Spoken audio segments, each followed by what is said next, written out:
नमस्कार दोस्तों, स्वागत है आपका अपने YouTube channel oxo maths the Pradeep. तो आज बात करते हैं हम प्रेजेंट इंडेफिनिट टेंस पार्ट 2। कल हमने पार्ट 1 डिस्कस किया था, उसमें मैंने आपको बताया था प्रेजेंट इंडेफिनिट टेंस की पहचान क्या होती है और उसमें अंग्रेजी बनाने के नियम क्या होते हैं। अफर्मेटिव सेंटेंस बताए थे मैंने आपको और नेगेटिव सेंटेंस बताए थे मैंने आपको, रूल बताए थे सबके। आज हम बात करेंगे इंटरोगेटिव सेंटेंस। इंटरोगेटिव सेंटेंस किस प्रकार बनाएंगे, क्या होते हैं, कैसे करते हैं, पहचान क्या होती है, ये मैंने आपको बताया था। तो आज हम बात करेंगे इंटरोगेटिव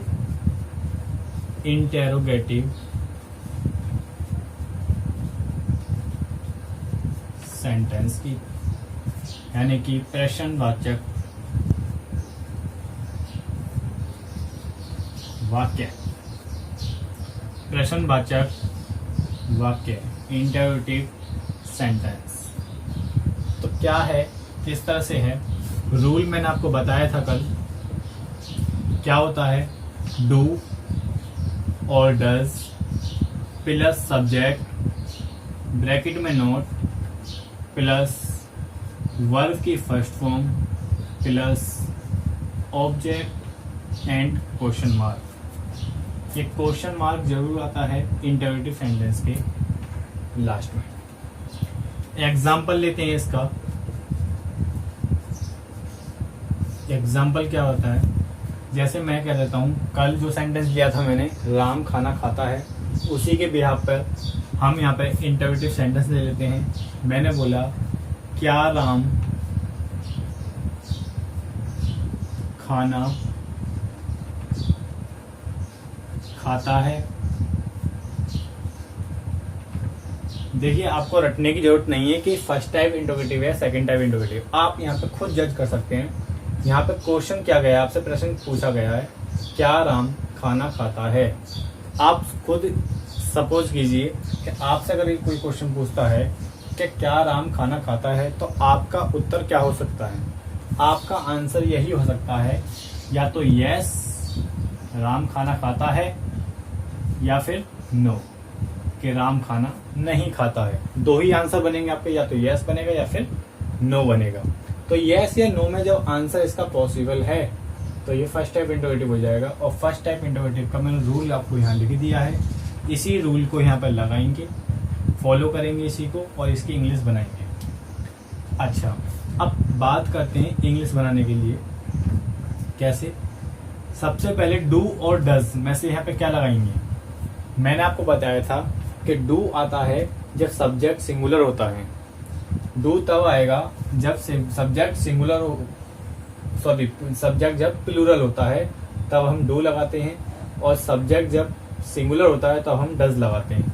अब यहाँ पे ये जो सब्जेक्ट है, ये सब्जेक्ट है आपका सिंगुलर, यानी कि एक वचन करता है।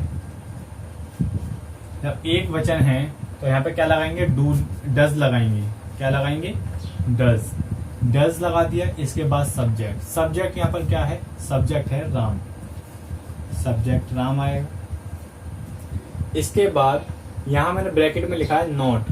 ब्रैकेट में क्यों लिखा है, क्योंकि अगर आएगा क्वेश्चन इसमें सेंटेंस में दिया हो तो लगाएंगे, अदरवाइज नहीं लगाएंगे। तो यहाँ तो कोई नहीं शब्द नहीं दिया हुआ है, तो यहाँ पे नॉट नहीं लगाएंगे। अब वर्ब की फर्स्ट फॉर्म। वर्ब की फर्स्ट फॉर्म, वर्ब क्या होती है मैंने आपको बताया था, वाक्य के अंत में वर्ब लिखी होती है। तो खाता है, तो क्या आएगा इसके लिए, ईट, वर्ब की फर्स्ट फॉर्म। फिर आएगा ऑब्जेक्ट। ऑब्जेक्ट क्या होता है, क्या राम खाना खाता है। आप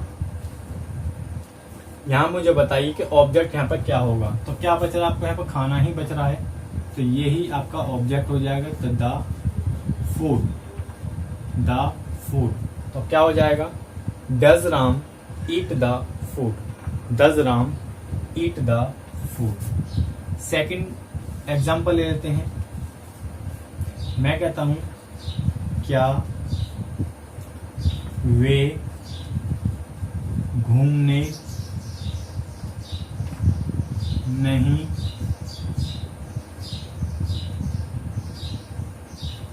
जाते हैं। ये भी देखिए, आप यहाँ पे पढ़िए इसको, क्या वे घूमने नहीं जाते हैं। जब आप इसको यहाँ पर पढ़ेंगे तो आप यहाँ पे देखेंगे इसका आंसर यस या नो में पॉसिबल है। जी हाँ, बिल्कुल है। क्या तो वो घूमने जाते हैं या फिर वे घूमने नहीं जाते हैं। तो आप इसको भी फर्स्ट टाइप इंटरोगेटिव से बनाएंगे। रूल आपका लिखा हुआ है। अब यहाँ पे बात आती है डू लगेगा या डज लगेगा। यहाँ पे देखिए सब्जेक्ट, ये है आपका सब्जेक्ट, और सब्जेक्ट क्या है यहाँ पर, ये है प्लूरल, ये है आपका प्लूरल, और प्लूरल को बोलते हैं हिंदी में बहुवचन। ये बहुवचन है, बहुवचन करता है, आपने पढ़ा होगा। तो बहुवचन यानी इस प्लूरल के साथ हम क्या लगाते हैं, डू लगाते हैं। तो यहाँ पे लगा देंगे डू, फिर सब्जेक्ट लगाएंगे डू दे। अब यहाँ पे आपको दिखाई दे रहा है वो नहीं, और नहीं शब्द जब दिया हुआ तो इसके इनिशियल लगाएंगे, और सब्जेक्ट के ब्रैकेट में नॉट लिखा हुआ है तो यहाँ पे आप सब्जेक्ट के बाद नॉट लगाएंगे। तो डू दे नॉट क्या आएगा, जाने के लिए go for walk, go for walk, walk means घूमना, वॉक मीन्स घूमना, और यहाँ पे आप लगा देंगे क्वेश्चन मार्क। चलिए, आई होप आपको ये समझ में आ गया होगा। चलिए बात करते हैं सेकंड टाइप इंटरोगेटिव की। चलिए बात करते हैं अब सेकंड टाइप इंटरोगेटिव सेंटेंस की। इसमें रूल क्या होता है, रूल मैंने कल आपको ये बताया था, रूल मैंने आपको कल सारे बताए थे। चलो मैं दोबारा से लिख देता हूँ। मैंने आपको यहाँ बताया था WH word plus WH word के बाद सारा का सारा जो रिमेनिंग जो पार्ट होता है वो फर्स्ट टाइप इंटरोगेटिव वाला ही रूल होता है। तो वही को उसी को लिख देंगे यहाँ पर डू ऑब्लिक डज, या तो डू लगाएंगे या फिर डज लगाएंगे, फिर सब्जेक्ट, फिर ब्रैकेट में नॉट, वर्ब की फर्स्ट फॉर्म, और फिर ऑब्जेक्ट, यहाँ क्वेश्चन मार्क लगा देंगे। तो ये आपका रूल हो गया। अब बात करते हैं एग्जाम्पल की। एग्जाम्पल क्या हो सकते हैं, तो फर्स्ट एग्जाम्पल लेते हैं। मैंने कहा था पहले क्या राम खाना खाता है। अब मैं उस क्या शब्द को शुरू में नहीं लगाकर, क्या शब्द क्या है, वो WH वर्ड है यानी कि प्रश्नवाचक शब्द है। अब मैं उसको शुरू में नहीं लगाकर कहीं बीच में लगा दूंगा। मैंने बोला राम खाना कब खाता है, राम खाना कब खाता है, राम खाना कब खाता है। तो आप यहाँ पे देखिए, अगर आपसे पूछे कोई कि राम खाना कब खाता है, तो क्या आप उसका आंसर ये दे सकते हैं यस, या फिर उसका आंसर आप ये दे सकते हैं नो। आपसे पूछा गया कि राम खाना कब खाता है, आपसे समय पूछा गया, तो आप इसका आंसर यस या नो में नहीं दे सकते। आप उसको बताएंगे भाई राम खाना रात को खाता है या राम खाना 2 बजे खाता है, तो आपको समय बताना पड़ेगा। ये है एडवर्ब ऑफ टाइम, इसको बोलते हैं एडवर्ब ऑफ टाइम। तो आपका आंसर यहाँ पे यस या नो में पॉसिबल नहीं है। तो यस या नो में पॉसिबल नहीं है तो सेकंड टाइप इंटरोगेटिव बन जाता है। और सेकंड टाइप इंटरोगेटिव बनाने के लिए ये आपको रूल पता होना चाहिए। तो सेकंड टाइप वाले में क्या होता है, WH वर्ड पहले लगाते हैं। WH वर्ड क्या है यहाँ पे, कब, कब है, तो कब के लिए क्या लगाते हैं when।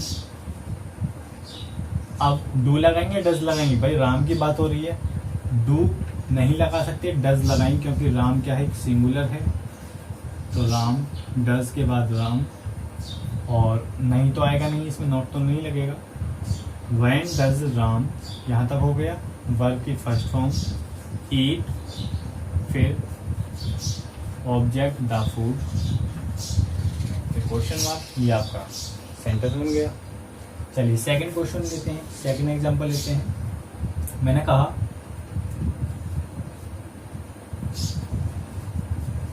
राम खाना क्यों नहीं खाता है, राम खाना क्यों नहीं खाता है। ये भी आपका सेकंड टाइप है क्योंकि इसमें क्वेश्चन वर्ड क्या है, बीच में आ रहा है।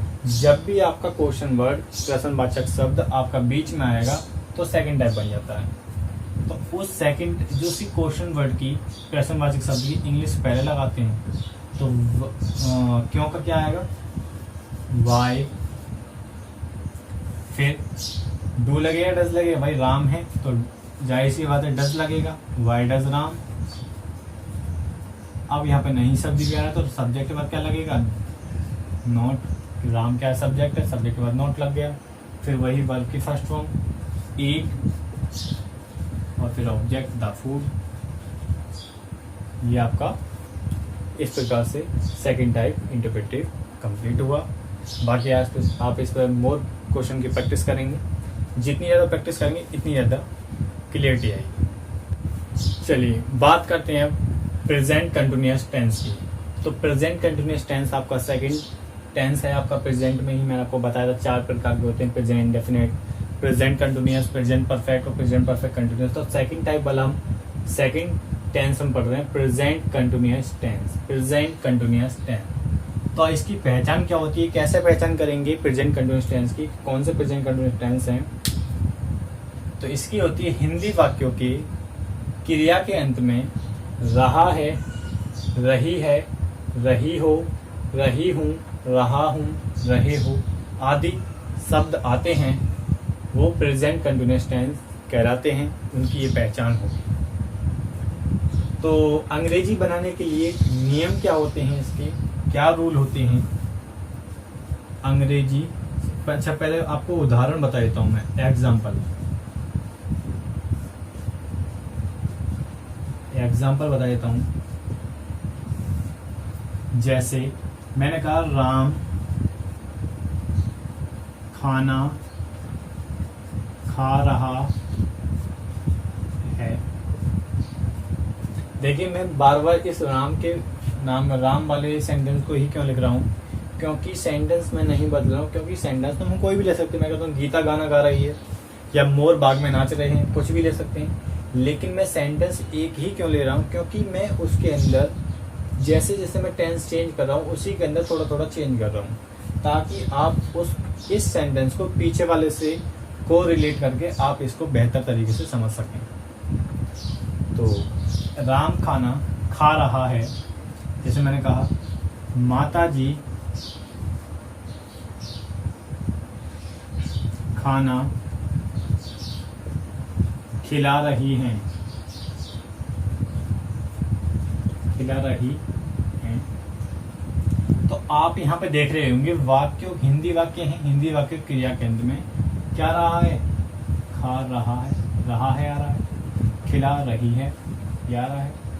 जब रहा है, रही है, इस प्रकार के आदि प्रकार के शब्द आएंगे तो आपके कौन से टेंस हो जाएंगे, प्रेजेंट कंटिन्यूअस टेंस हो जाएंगे। अच्छा इसमें कुछ महत्वपूर्ण पॉइंट होते हैं, इम्पोर्टेंट पॉइंट होते हैं, वो आप चीज़ों को समझ लेना, ध्यान रख लेना, नोट कर लेना।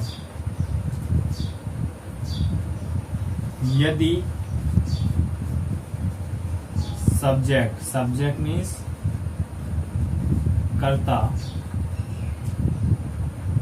एक वचन हो, एक वचन हो, एक वचन का मीन्स क्या होता है, जैसे ही, सी, इट, ये इट है, इट, और एनी नेम्स, कोई भी नाम हो तो उनके साथ क्या लगाते हैं, इज का प्रयोग करते हैं। किसका करते हैं, इज का प्रयोग करते हैं। और इज क्या है, ये हेल्पिंग वर्ब है। अच्छा अगर बहुवचन हो, बहुवचन करता हो के साथ, बहुवचन कर्ता के साथ क्या लगाते हैं, आर का यूज करते हैं। किसका, आर का प्रयोग करते हैं।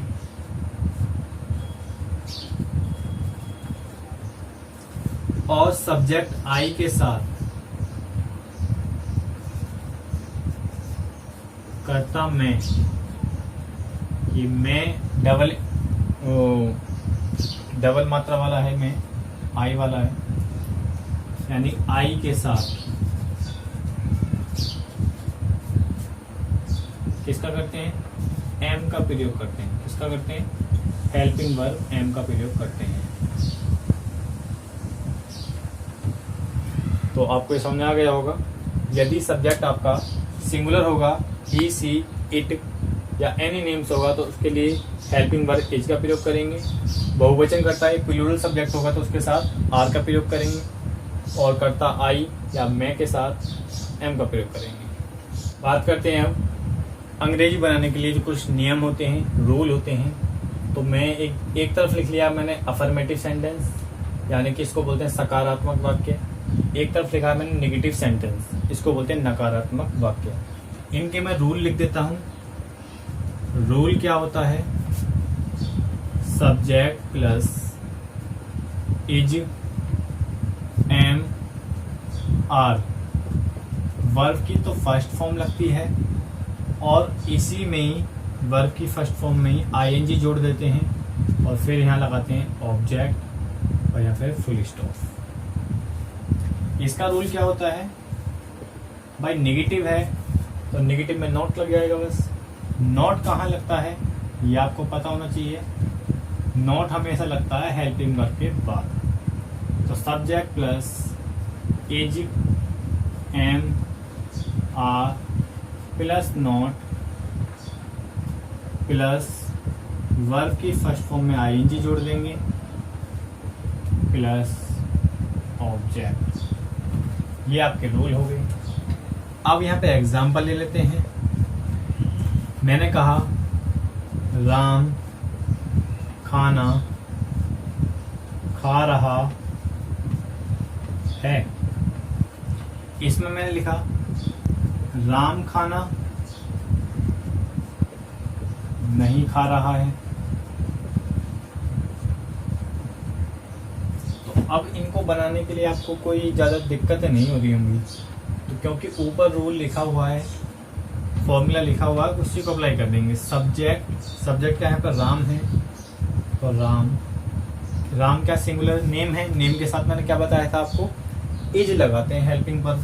तो राम इज वर्ब की फर्स्ट फॉर्म, वर्ब क्या है तो खाने के लिए खा रहा है आ रहा है। तो ईट में आईएनजी लगा देंगे, ईटिंग हो गया। और ऑब्जेक्ट क्या है, क्या खा रहा है, खाना। तो ईटिंग द फूड। तो क्या बन जाएगा, Ram is eating the food. Ram is eating the food. इसमें क्या बनाएंगे भाई, इसमें भी यही राम ही है, राम के साथ इज लगेगा। अब ये इज क्या है, हेल्पिंग वर्ब है। क्या है ये, हेल्पिंग वर्ब है। तो राम हेल्पिंग वर्ब के बाद क्या लगाते हैं, नॉट लगाते हैं। नॉट आ रहा है तो नॉट लगाएंगे। Ram is not eating the food. अब आप इसमें और इसमें कंपैरिजन कर सकते हैं कि क्या डिफरेंस है आपको। बस आपको यहाँ पे दिखाई दे रहा होगा कि भाई ये नॉट लगाया मैं यहाँ पे, और नॉट का ही डिफरेंस होगा, बाकी सारा सेम है। कि नॉट क्यों लगाया, क्योंकि नकारात्मक वाक्य नेगेटिव सेंटेंस है, और नॉट की वजह से ये वाले सेंटेंस इनसे अलग हो जाते हैं। चलिए नेक्स्ट एग्जांपल लेते हैं। मैंने कहा वे खेल रहे हैं। मैंने यहाँ पे बोला वे नहीं खेल रहे हैं।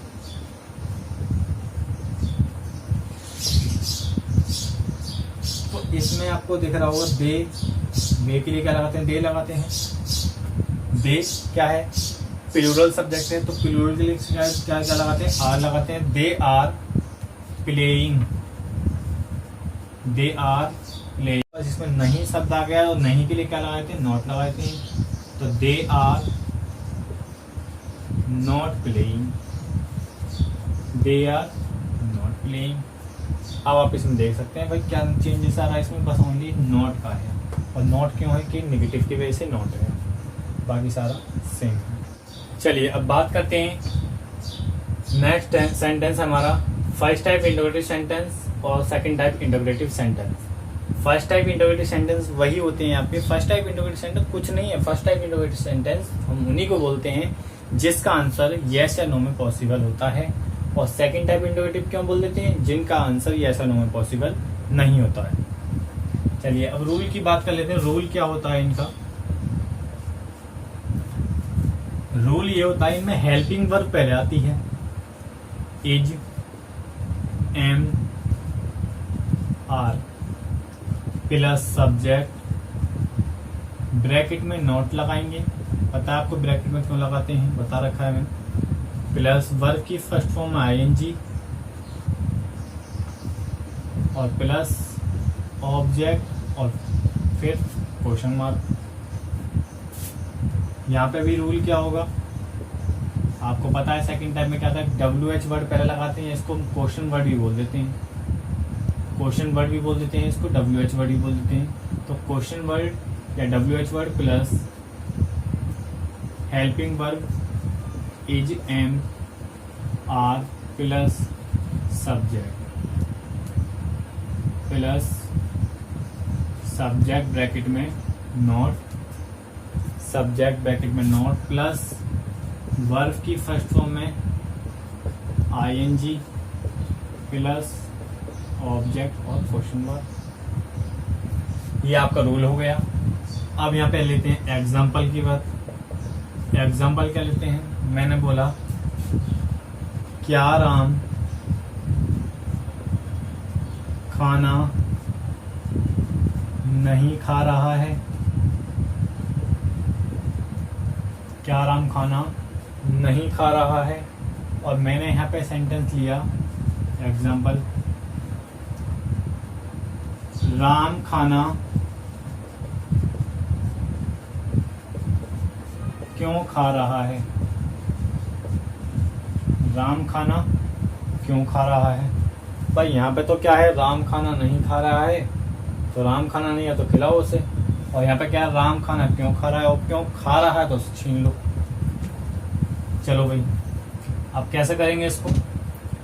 क्या शब्द शुरू में आ गया, जहां आपको क्या शब्द शुरू में आ जाए इसका मतलब ये है कि आपसे आंसर किसमें पूछा जा रहा है, यस या नो में पूछा जा रहा है, तो आप उसको फर्स्ट टाइप से बनाएंगे। तो आप फर्स्ट टाइप से बनाएंगे तो क्या लगाएंगे, इज लगाएंगे, एम लगाएंगे, आर लगाएंगे। पहले यहाँ देखिए राम, राम के अकॉर्डिंग लगता है, राम के अकॉर्डिंग लगेगा।